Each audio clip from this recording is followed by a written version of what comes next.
बिजली गिरन। हेलो नमस्कार दोस्तों and welcome to Study Banking में प्रीतम। आप सभी लोगों का स्वागत है आपके यूट्यूब चैनल पर। दोस्तों देखिए आज जो एडिटोरियल है ये आपका टोटली, अगर आप इन्फ्लेशन और आपका मॉनेटरी पॉलिसी और आपका आरबीआई के थ्रू अगर आप एडिटोरियल चाहते हैं, दिस इज़ फॉर यू। और ये आपका बढ़िया एडिटोरियल, इसको हम लोग पढ़ेंगे बाकायदा। ये वाइल्ड लाइफ सेंचुरी को लेके थोड़ा सा बचाव करने के, बाकी उस सब के बारे में बात, जितनी भी प्लांट्स वगैरह और एनिमल्स के वगैरह में जो बातें हैं उसके बारे में एडिटोरियल है ये आपका आरबीआई के थ्रू है। शुरू करते हैं। सबसे पहला वर्ड आपका है मेटल। मेटल आपका एक बढ़िया वर्ड है। इसका मतलब होता है क्या? साहस, काबिलियत। यहू ब्लैक चल रहा है, ये रेड चलेगा। मेटल मतलब क्या होता है दोस्तों? साहस या फिर काबिलियत होती है। ठीक है, ये पॉजिटिव वर्ड है, अच्छा वर्ड है, इसको नोट कर सकते हैं। इन्फ्लेशन मिस होता है दोस्तों महंगाई। कितनी महंगाई इधर है, कितनी नहीं है, इसके बारे में बातचीत करना, उसको क्या बोलते हैं दोस्तों? इन्फ्लेशन। अब कोई मुद्रा स्फूर्ति मत बताना भैया, ठीक है ना? उसका शुद्ध नाम मुद्रा स्फूर्ति करके है, इसको आप देख लेना अपने हिसाब से। शुद्ध सरल मतलब यही है कि बस महंगाई है, दैट्स इट। और इसका कोई शॉर्ट मेथड, अगर शॉर्ट उसका नाम शुद्ध हिंदी मुद्रास्फीति है, ठीक है ना? चलिए, स्पाइक करना मतलब अच्छा भेदना या फिर नोकदार, उस चीज को भेद के आगे बढ़ जाना। से लिमिट है, ठीक है ना? इस लिमिट को क्या कर देना? भेद के क्रॉस कर जाना, फिर आगे बढ़ जाना, इसको बोलते हैं स्पाइक कर जाना, आगे बढ़ जाना। सबस्टेंशियल मतलब होता है अच्छी मात्रा या फिर जरूरी वर्ड, बहुत जरूरी, जिसे बोलते हैं मैंडेटरी। सबस्टेंशियल जो है चीजें हैं उसको क्या बोलते हैं? अच्छी मात्रा में। ये भी आपका पॉजिटिव वर्ड है, इसको आप नोट कर सकते हैं। बढ़िया वर्ड है, क्योंकि ये देखिए सबस्टेंशियल हो गया, स्पाइक हो गए।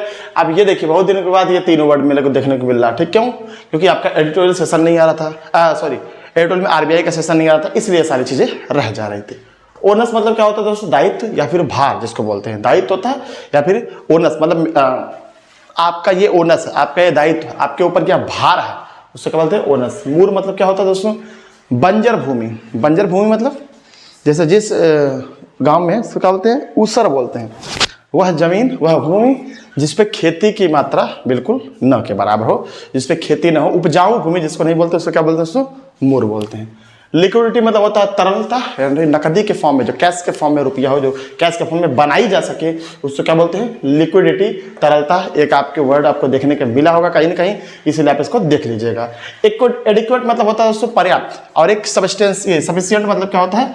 पर्याप्त मतलब। ये दोनों आपस में क्या है? सिनोनिम्स है, इसको आप नोट कर लीजिए। एडिक्वेट और सफिशिएंशियल एक ही जगह, सफिशिएंट, सॉरी सफिशिएंशियल, सफिशिएंट मतलब ये हमारे लिए क्या है? सफिशिएंट है, ठीक है ना? एडिक्वेट है। कलीग मतलब होता है दोस्तों सहायक करता, या हमारे आसपास हमारे मित्र, हम और हमारे कलीग नहीं बोलते हैं, हम और हमारे कलीग, तो उसको क्या बोलते हैं? सहायक करता, मतलब हमारे मित्र, दोस्त या फिर जो हमारे काम में कामकाजी हों, उसको क्या बोलते हैं? कलीग बोलते हैं।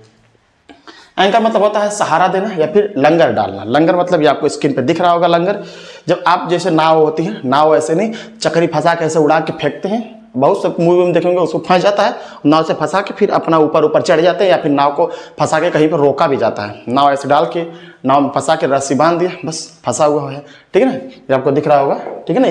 इसको बोलते हैं सहारा देना, फिर लंगर डालना। ऐसे डाल के लंगर, नाव में पूरा फंसा के नहीं देखते, कभी कभी लोग ऊपर चढ़ जाते हैं, इसको बोलते हैं क्या? लंगर, या फिर नाव में फंसा के उसको रोकने को भी बोलते हैं। इम्पोज करना मतलब लादना, किसी के ऊपर बलपूर्वक लादना, थोप देना, ये चीज इम्पोज। पेनाल्टी, इम्पोज ये, इम्पोज वो, सो बोलते हैं पेनाल्टी मारना। पेनाल्टी मतलब उनके ऊपर थोप दिया गया कि आप इसको भरिए। हैबिटेट मतलब होता है निवास स्थान, वह निवास स्थान, आवास, जिसमें पेड़ पौधे या फिर जानवर रहते हैं, उसको क्या बोलते हैं? हैबिटेट, ठीक है ना? नॉर्मल हम लोगों के लिए नहीं है ये। क्वाड्रेनियल मतलब होता है कोई काम जो 4 साल में हो, उसको बोलते हैं क्वाड्रेनियल, ठीक है ना? क्वाड्रेनियल मतलब होता है वह काम जो 4 सालों में हो, उसको क्या बोलते हैं? क्वाड्रेनियल। आगे आते हैं। प्रे मतलब होता है शिकार, बेवकूफ बनाना या ठगना। वह जो शिकार बन गया है और वह जो शिकार कर रहा है, ठीक है ना? हिंसक पशु मतलब ये जो बहुत ज्यादा शेर है। हम एक एग्जांपल देते हैं, शेर और हिरन। यहाँ पे शेर आपका क्या है? प्रेडेटर है, और हिरन क्या है? आपका प्रे है। मतलब वह जो शिकार किया गया या खा लिया गया उस शिकार के द्वारा, मतलब वो खत्म हो गया, वह प्रे, और जिसने खाया अब वह क्या है? प्रेडेटर। अच्छे से आप समझ गए होंगे, I hope. Wild life sanctuary, ये तो आप वन्य जीव अभ्यारण्य, वह एरिया जहाँ पर जानवरों के हैबिट को मतलब देखा जाता है, वो अपने बाकी आसपास के एरिया से, मतलब ये नॉर्मल हम लोग मनुष्यों के जीवन से वो अपना अलग रहते हैं, वो अपना अलग ही जीवन जीते हैं, उनके लिए एक पर्टिकुलर एरिया बना है, वह है क्या है? Wild life sanctuary. सब जगह हम किसी न किसी हर राज्य में कुछ न कुछ ये वाइल्ड लाइफ सेंचुरी आपको देखने को मिल जाएगी। डायरेक्टिव मतलब होता है अचानक से एक ओर जाना, एक और जाना मतलब या फिर उसे भेजना, उसको क्या बोलते हैं, डार्टिंग।